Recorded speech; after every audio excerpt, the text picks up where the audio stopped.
嗨，大家好，我是躺平叔，今天是2026年6月2号。這一期我們繼續聊聊伊朗，聊聊中東，聊聊波斯局勢。今天是美國和以色列對伊朗進行混合治療的第95天，也是哈梅內伊升天的第95天，同時也是穆吉塔巴·哈梅内尔人间蒸發、音信全无的第95天。就在這第95天，發生了非常令人啼笑皆非的事情。怎麼回事呢？媒體報道，特朗普和義父內塔尼亞胡開始飆髒話，互相對罵。當然了，這是媒體報道的，要這個義父也要打個引號。這到底怎麼回事？前不久，特朗普不是突然提高了談判價碼嗎？加了3個必須。這裡面也提到了這個以色列和黎巴嫩真主黨的事情，跟美國和伊朗的事情不能混為一談，不能綁在一起。大概就這意思。臨時提高價碼，讓伊朗方面非常被動。眼看着的這個好處就要到手了，感覺諒解備忘錄要簽了，能夠鬆口氣。結果特朗普不講武德，突然提高價碼，所以這個伊朗人他也抓住了一個借口。什麼借口呢？伊朗塔斯尼姆通訊社6月1號報道，而鑑於以色列在黎巴嫩的戰爭罪行持續升級，考慮到黎巴嫩停火是美伊停火的先決條件之一，伊朗談判團隊停止通過調解人與美國方面進行對話和文本交換，也就是又把美國拉黑了。此外，據報道，地區抵抗陣線和伊朗已制定計劃，要徹底封鎖霍爾木茲海峽，並啟動包括曼德海峽在內的其他戰線，以懲罰以色列以及其支持者。也就是說，伊朗還要在地區升級這個封鎖行動。不僅把霍爾木茲海峽徹底鎖死，還要把曼德海峽也給鎖死，要招呼手下的兄弟，比如說胡塞武裝，準備一起上。火藥味一下就這個上來了，據說原油也漲了好幾個點。伊朗的軍方，伊朗武裝部隊叫哈塔姆安比亞中央司令部司令阿卜杜拉希6月1日發出警告稱，以色列繼續在該地區作惡，威脅要轟炸黎巴嫩首都貝魯特的南郊，並向當地居民發出撤離警告。鑑於該政權屢次違反停火協議，倘若這一威脅付諸實施的話，伊朗也警告以色列北部地區居民和軍事設施附近的居民，如果不想受到傷害，請立即離開該地區。伊朗軍方不僅是嘴上說說，而且還要這個警告以色列北部的居民要撤離。我們馬上就要放這個大呲花了，還有無人機，你們看着辦。這到底怎麼回事？伊朗人這麼一下就這個脾氣就上來了，是3天沒打，要上房揭瓦，3天不打，這個皮就作癢。實際上也不是，主要是以色列在黎巴嫩南部確實是勢如破竹，對黎巴嫩真主黨形成了絕對的碾壓。至於黎巴嫩真主黨和以色列之間誰動手誰炸誰，黎巴嫩真主黨發射火箭彈炸以色列北部的目標，這些也都說不清了。總之，結局就是以色列人是占了大便宜。根據媒體報道，以軍發動規模最大的進攻，以軍對黎巴嫩發動25年來規模最大進攻。伊朗暫停和平談判，以抗議以色列在黎巴嫩的軍事行動。根據英國的《金融時報》、美國財富雜誌等媒體報道，以色列在擴大黎巴嫩地面進攻，發動了25年來規模最大的入侵。6月1日，以色列總理內塔尼亞胡下令襲擊貝魯特南部郊區。根據這個以色列國防軍發布的消息，在近期黎巴嫩南部的軍事行動中，以色列部隊進入並控制了位於南黎巴嫩具有極高戰略價值的叫博福特堡。這個博福特堡據說有900年的歷史，這座堡壘擁有900年悠久歷史，長期以來因其險要的地形和俯瞰南黎巴嫩地區的地理位置，也就是一個戰略制高點，成為各類區域衝突中的核心防禦據點。此次佔領發生在該地區軍事對峙加劇的背景下，以軍通過地面部隊推進，旨在清剿該據點內盤踞的武裝力量，當然指的就是黎巴嫩真主黨。博福特堡被佔領，標誌着該地區衝突進一步升級，且該歷史遺跡在軍事行動中面臨潛在的結構性破壞風險。此舉進一步壓縮了南黎巴嫩的緩衝地帶，加劇了以色列邊境的緊張局勢。國際社會以及文化遺產保護組織對此表示高度關注，擔憂這一歷史悠久的防禦建築在軍事衝突中遭到不可逆的損毀。從這個報道來看，以軍是應該是佔了很大的優勢。這個還有媒體報道，你比如央視報道說，以色列總理內塔尼亞胡先是下令擴大在黎巴嫩的軍事行動，6月1日又指示以軍重啟对黎巴嫩首都贝鲁特南郊的打擊。根据以色列媒体援引消息人士的話報道称，这些決定都是在與美國協調後做出的，也就是說這是得到特朗普的認可的。那很顯然，不管誰挑起的以色列和黎巴嫩真主黨之間的這種戰爭的升級，那勢必會破壞美國和伊朗之間的談判。所以伊朗就抓住了這個機會，馬上拉黑美國，說不跟美國談了，不通過中間人，就比如說巴基斯坦啊，或者是卡塔爾啊，相互之間傳話了，咱們拉黑。伊朗的外交部長阿拉戈齐表示，美國以色列應對黎巴嫩停火違反事件後果負責。伊朗與美國之間的停火協議明確適用於所有戰線，包括黎巴嫩。在一線上違反停火協議，即違反所有戰線上的停火協議。美國和以色列應對任何違反行為導致的後果負責。吃瓜群眾就納悶了，也就是以色列跟黎巴嫩真主黨兩人揍得鼻青臉腫的，怎麼就違反停火協議了？而美國和伊朗之間的互毆反而沒有違反停火協議，雙方面帶微笑。美國海軍炸阿巴斯港附近的防空系統，摧毀伊朗人的快艇。伊朗打擊科威特美軍的基地，造成人員受傷。伊朗也反擊。美國和伊朗之間互毆，雙方都說沒有違反協議，面帶微笑。對，你扎我一刀，我捅你一刀，沒有違反協議。但是以色列和黎巴嫩兩人在那兒，這真主黨兩人互掐一會兒，為什麼伊朗就受不了呢？跳得那麼高，這個也很有意思。實際上就是伊朗找了一個借口，對吧？如果是美國和伊朗之間互相扔炸彈，伊朗宣布違反停火協議，我不談判了，我要怎麼樣？他下一步棋很難走，很被動，所以就胳膊打折了袖裡藏，牙打掉了往肚子裡咽，含淚咽下。這個時候拿以色列和黎巴嫩真主黨之間的戰爭來說事，反擊特朗普這個人言而無信，善辯。那特朗普這邊那就顯得很無辜。這個 NBC 新聞記者在社交媒體上表示，他說美國總統特朗普表示，他尚未收到有關伊朗暫停與美國談判的消息。也就是記者採訪他的時候，這個特朗普還是暈着的，自己被拉黑了還不知道，人家發消息那邊收不到，拉黑了他不知道。特朗普說還沒有收到伊朗暫停與美國談判的消息。他說但是如果情況屬實也沒關係，不要緊。特朗普說實話，我覺得我們之間的交流已經太多了，也就是天天扯了2月了，啥名堂也沒扯出來，也就是拉黑一會兒也不要緊。他說我認為保持沉默會更好，而且這種沉默可能會持續很長時間。特朗普又溫馨提示他說這種沉默不意味着我們又要到處去扔炸彈，也就是我不會一怒之下就掄起鐵錘，就這意思。他說我們只是保持沉默，我們會維持海峽的封鎖，也就是說不談也好，反正我们就維持封鎖，就這麼封鎖就好了，看誰扛得住，就這意思。說封鎖就像一塊鋼鐵一樣。特朗普還說我覺得我可以等他們多久都行，但他們正在損失巨額財富。特朗普的意思也就是我不在乎什麼中期選舉，什麼油價上升，都是小意思，誰疼誰自己知道。話是這麼說的。隨後特朗普又向 ABC 新聞表示，可能這個時候特朗普開始到處了解情況，對吧？已經掌握了一些信息。他對這個 ABC 新聞說，他說今天出了點小插曲，說什麼原因伊朗人把我們拉黑了，說不談了，是因為伊朗人對以色列襲擊黎巴嫩感到不滿。那言下之意，伊朗人還不是說因為我加了3個必須什麼的，伊朗人不談，而是伊朗人對以色列襲擊黎巴嫩真主黨感到不滿，這個鍋就甩給以色列了。你看是這樣的，這個特朗普就說了，所以我跟黎巴嫩真主黨通了電話，要求他們停止開火。我也跟內塔尼亞胡通了電話，也要求他們停止開火。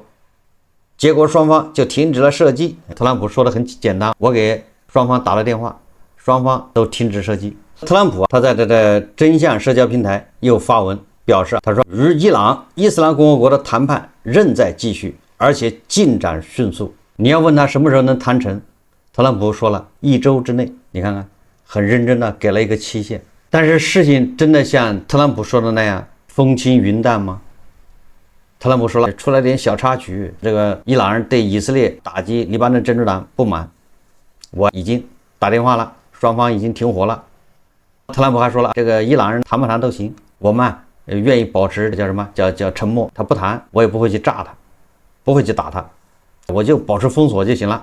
看誰扛得住，就這意思。但是根據阿克西奥斯報道，那特朗普這個電話打得可不輕鬆，不是像特朗普說的那麼輕描淡寫。特朗普摔了杯子，拍了桌子，也紅了臉，也出了汗。根据這個阿克西奥斯的報道說，6月1號，特朗普和以色列總理內塔尼亞胡通電話時，因為以色列準備升級在黎巴嫩的軍事行動，計劃打擊貝魯特的真主黨目標，也就是黎巴嫩的首都，也幹到首都去了，把真主黨連根拔起，一窩端，要升級戰爭嘛。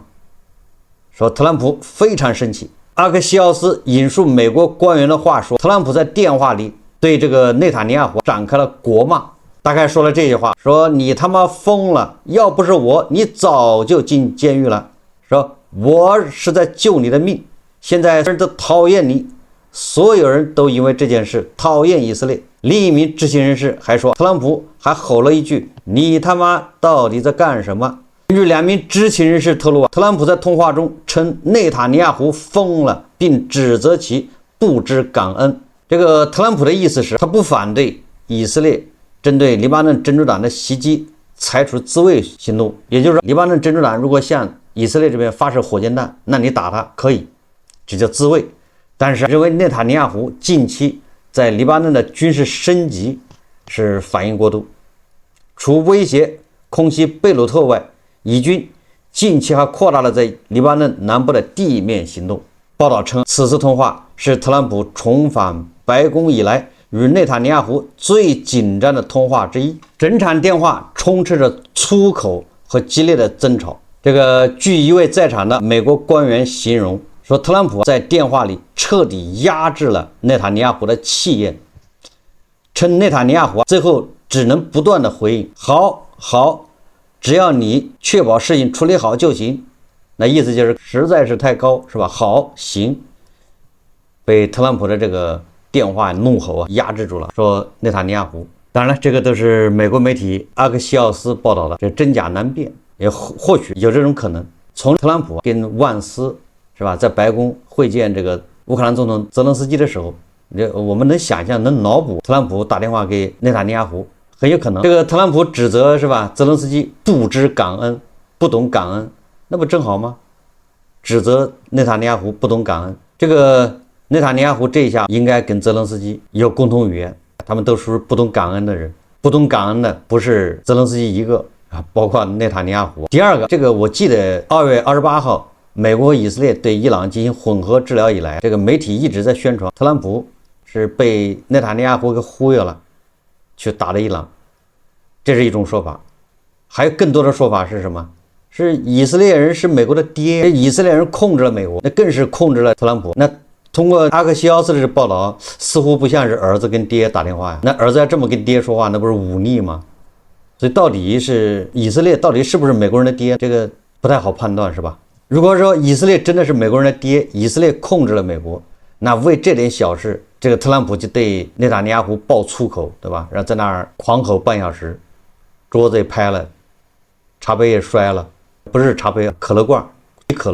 樂罐摔了一罐，這個說不過去。所以我覺得這個多少帶一點表演的成分在裡面。那對於美國媒體報道，對吧？這個特朗普火力碾壓這個以色列總理內塔尼亞胡，那以色列方面有什麼反應呢？首先是以色列國家安全部長本·格維爾公開敦促以色列總理對美國總統特朗普說 no， 他呼籲內塔尼亞胡拒絕特朗普可能施加的任何壓力，繼續對黎巴嫩真主黨發動更強有力的軍事行動，以恢復以色列北部邊境的安全。以色列總理辦公室發布聲明，通過社交媒體說，內塔尼亞胡電話裡告訴特朗普，以色列的立場不會改變。與此同時，以軍將繼續按計劃在黎巴嫩南部開展行動，也就是吵歸吵，罵歸罵，這以色列是王八吃秤砣，鐵了心繼續他的軍事行動。那也有可能在黎巴嫩的首都貝魯特這個地方暫停一下，首都南郊暫停，但是在黎巴嫩南部的軍事行動按照原計劃進行。美國有一個叫馬克·萊文的這個人，據說是內塔尼亞胡和特朗普的密友，他在 X 平台發文，他這個發文似乎從側面證實了阿克西奧斯報道的這個事情不是子虛烏有，不是空穴來風。這個馬克·萊文他說，阿克西奧斯的這個報道泄密行為是一種泄密行為，違反了美國聯邦法律，並向伊朗政權及其真主黨代理人提供了幫助。他說，無論是誰，美國的那些官員，匿名官员，是誰向阿克西奧斯記者透露這則消息，都嚴重損害了我們的國家、我們的總統以色列以及以色列總理利益。說伊朗政權將從這次泄密中獲益，他們會認為我們軟弱無力，急於達成協議，甚至不惜替真主黨辯護。以色列民眾同樣會對此感到憤怒。那些導彈瞄準的是他們，而不是華盛頓。也就是馬克·萊文他指責阿克西奧斯，你報道這玩意兒，你這親者痛，仇者快，你是向伊朗的那些毛拉政权呢釋放消息，这是特朗普急于要達成協議，為了達成協議不惜去痛罵這個內塔尼亞胡。泄密者原本以為這則關於兩國領導人私人通話的消息能夠對內塔尼亞胡造成毀滅性的政治打擊，但實際上卻給我們的軍隊以及我們的外交戰略帶來嚴重傷害。美國聯邦調查局就是 FBI 會不會展開調查，查明究竟是誰洩露了這些信息？我想說的是什麼？我想說的談判靠的是實力，這些陰謀詭計，這些下大棋，實際上短期恐怕有點效果，但是拖個幾天，所有的信息大家都知道了，充分掌握，也就是這種下大棋，這種陰謀論，其實決定不了談判的走向。談判還是靠實力，靠誰能扛得住。現在特朗普說了，你愛怎麼扯怎麼扯，我把你封鎖啊，絕不解除，而且我也不在乎時間，那就看誰沉得住氣，看誰扛得住。所以特朗普他說，內塔尼亞胡在與他的通話中承諾不會派兵進駐貝魯特，且真主黨將實現完全停火。黎巴嫩使館隨後證實，真主黨同意與以色列互相停止襲擊。是黎巴嫩政府從出來證實了，黎巴嫩真主黨已經承諾他不再先攻擊以色列了。那當然了，這個承諾管不管用不知道，至少說明有這個事，也就是黎巴嫩政府出來。特朗普這個話有沒有約束力呢？那以色列會不會對真主黨在下面搞小動作，逼的真主黨出手？也有可能。黎巴嫩政府一日宣布，6月1號，黎巴嫩真主黨與以色列已達成部分停火協議。路透社報道，黎巴嫩駐華盛頓大使館一日指出，停火協議並不意味着黎巴嫩境內衝突全面結束。協議要求以色列停止對貝魯特及其郊區真主黨控制區的空襲，也就是首都圈，以色列就不要去打了。那作為交換條件，真主黨停止對以色列的攻擊，也就是真主黨你不要往以色列那邊什麼北部呢是定居點發射火箭彈了。美國總統特朗普一日率先披露該停火協議，並表示真主黨已通過中間人承諾停止攻擊以色列。黎巴嫩總統府在社交媒體 X 轉發特朗普的聲明，指出此安排將先看到以色列不對貝魯特南郊發動打擊，再換取真主黨停止對以色列的攻擊。特朗普強調，以色列總理內塔尼亞胡已同意撤回所有準備攻擊貝魯特的部隊。不過，內塔尼亞胡在聲明中補充，以色列軍隊仍將繼續在黎巴嫩南部展開軍事行動。扯來扯去什麼意思？實際上，特朗普又把底牌露給伊朗看了。美國和伊朗兩個人在波斯灣，在霍爾木茲海峽互相錘，雙方不說，都沒有說違反了停火協議。那這個時候，伊朗突然指以色列打擊這個真主黨違反了停火協議，他要報復，他要朝那個以色列發導彈。那這個顯然是伊朗，至少他口頭上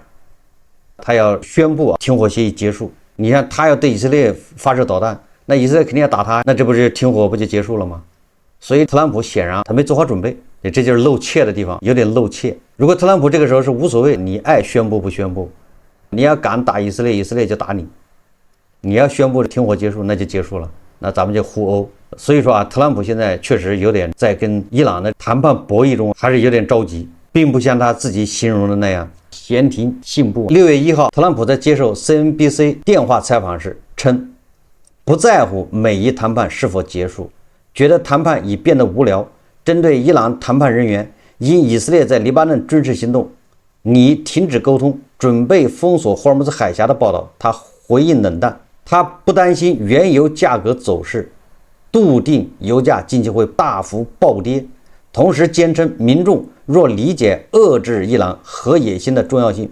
不會介意因戰爭引發的油價上漲，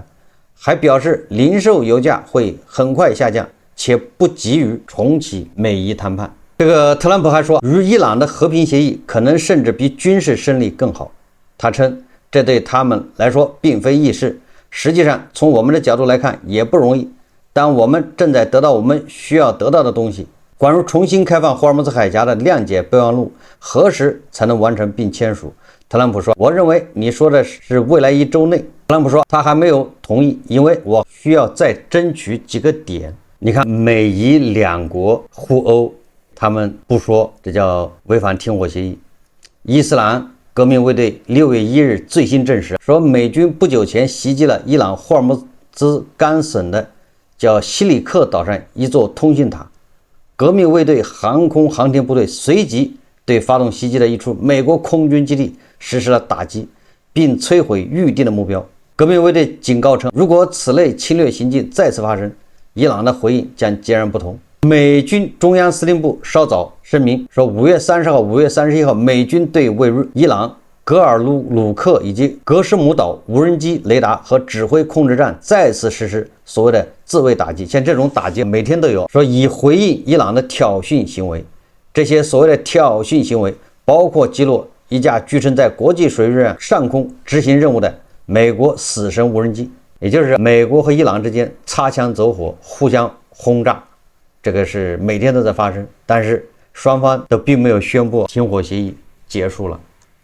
伊朗伊斯兰革命衛隊還說，使用巡航導彈擊中了屬於美以勢力的叫薩里斯卡號船只。最後特朗普也道出了自己的心聲，確實我感覺這個特朗普說了，他也不止一次的說，這個伊朗人打仗不行，談判是把好手。在跟伊朗人的談判中，特朗普確實有點那麼叫殚精竭慮，有那麼一點。為什麼呢？你看他在真相社交上發了一個帖子，他說一些黨棍們，主要說的是笨蛋民主黨